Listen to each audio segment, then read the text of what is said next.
May I give some rest to the madam interpreter? आज के इस बहुत ही अच्छे कार्यक्रम में हमारे बीच उपस्थित speaker Rahul Narwekar ji, president ICCR doctor Vinay Sahasrabuddhe ji, deputy chief of mission Ginna ji, Jawaharlal Nehru cultural centre की उषा जी, यहाँ पर उपस्थित हमारे मिलिंद कांबळे जी, सुनील कांबळे जी, अमित गोरखे जी, महाराष्ट्र से पधारे हुए हमारे सभी साथी और उपस्थित हमारे सभी बहनों और भाइयों, मैं सबसे पहले आईसीसीआर का और हमारे मिशन का बहुत बहुत आभार व्यक्त करता हूँ कि आज दूसरा मौका हमको मिल रहा है अण्णा भाऊ साठे जी को नमन करने का, उनकी याद को स्थापित करने का। जैसे सुबह राहुल जी ने भी बताया कि जो हमारी रशियन स्टेट लाइब्रेरी है वहाँ पर उनकी प्रतिमा का अनावरण हमने किया और अब उनके तैलचित्र का अनावरण हम लोग यहाँ पर कर रहे हैं। स्लम बस्ती में रहने को आए तो छोटे से झोपड़े में रहते थे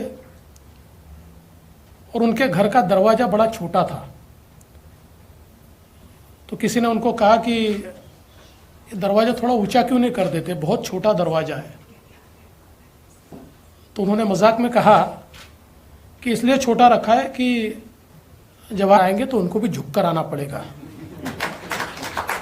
और सहयोग देखिए कि जवाहरलाल नेहरू सेंटर में ये सेंटर स्वयं आज अण्णा भाऊ साठे जी को उनका स्वागत कर रहा है और उनको उनकी प्रतिमा को स्थापित कर रहा है।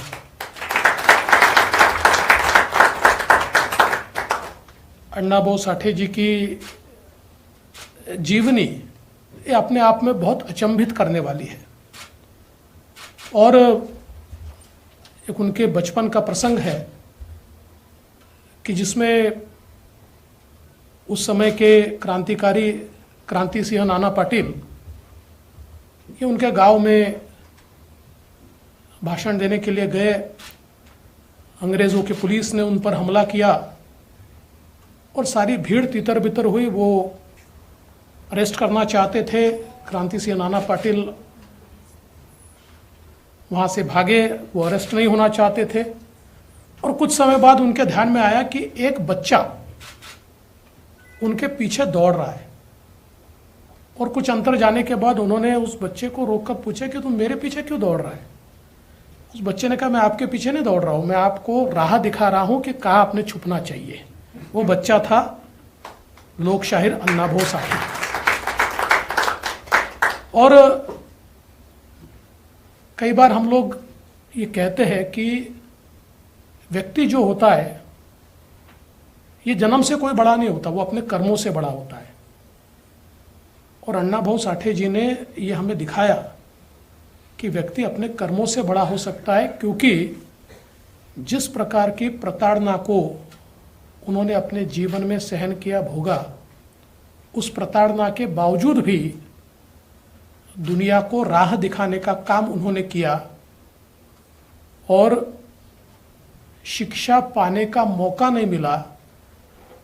लेकिन आज कई स्कॉलर्स उनके लेखनी के भरोसे या उनकी लेखनी पर रिसर्च करके डॉक्टरेट पा रहे हैं।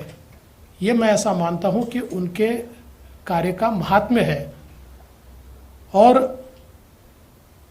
जो हमारे देश में वंचित है, पीड़ित है, ऐसे हर व्यक्ति की आवाज़ के रूप में अण्णा भाऊ साठे जी को देखा और इसीलिए मैं ऐसा कहता हूं कि जहां अन्याय है उस अन्याय के खिलाफ आवाज के रूप में अण्णाभाऊ साठे है। उनकी लेखनी जो है वो उस अन्याय को अभिव्यक्त करती थी, लेकिन केवल अभिव्यक्त नहीं करती थी, केवल दुख सामने लाने वाली लेखनी नहीं थी, उसके खिलाफ लड़ने का हौसला देने वाली भी लेखनी ये उनकी थी। और इसीलिए मैं ऐसा मानता हूं कि उस समय के लाखों लोगों के जीवन में एक प्रकार से उन्होंने अपनी कलम से बदलाव लाया और उनमें लड़ने की और जीतने की का एक हौसला उनकी कलम के कारण पैदा होता हमने देखा। और विशेष रूप से रशिया के साथ उनका जो नाता है, जो उन्होंने स्टालिनग्राड का पोवाड़ा लिखा, क्योंकि वे हमेशा मजदूरों की बात करते थे, स्वयं मजदूरों में रहे थे, मिल वर्करों का या फिर छोटे छोटे काम करने वालों का दर्द उन्होंने सहा था, भोगा था।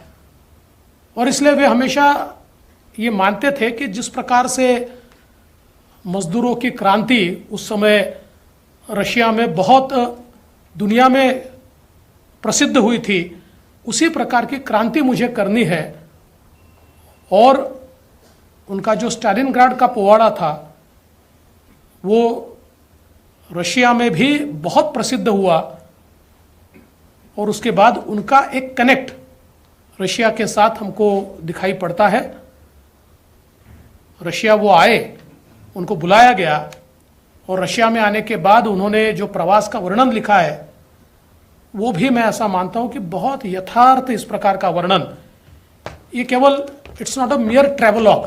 ट्रेवलॉग तो बहुत लोग लिखते हैं और ट्रेवलॉग एक परिस्थिति का वर्णन होता है, लेकिन उसके आगे जाकर उसमें से कुछ संदेशा मिलना, ये भी एक बहुत महत्व की बात होती है। वैसा संदेशा उसके माध्यम से हमको मिलता है और शायद वो एक रशिया और भारत के बीच एक कनेक्टर के रूप में भी वे काम करते हैं।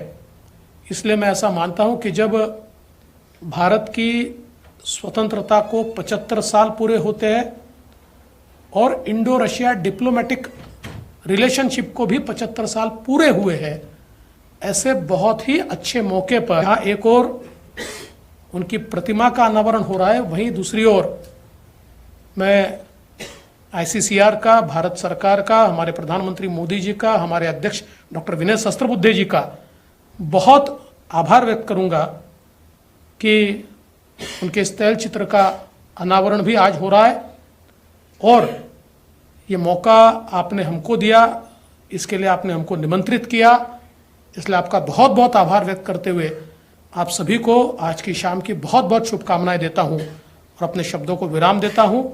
जय हिंद, जय महाराष्ट्र, भारत माता की जय। एबीपी माझा, उघडा डोळे बघा नीट।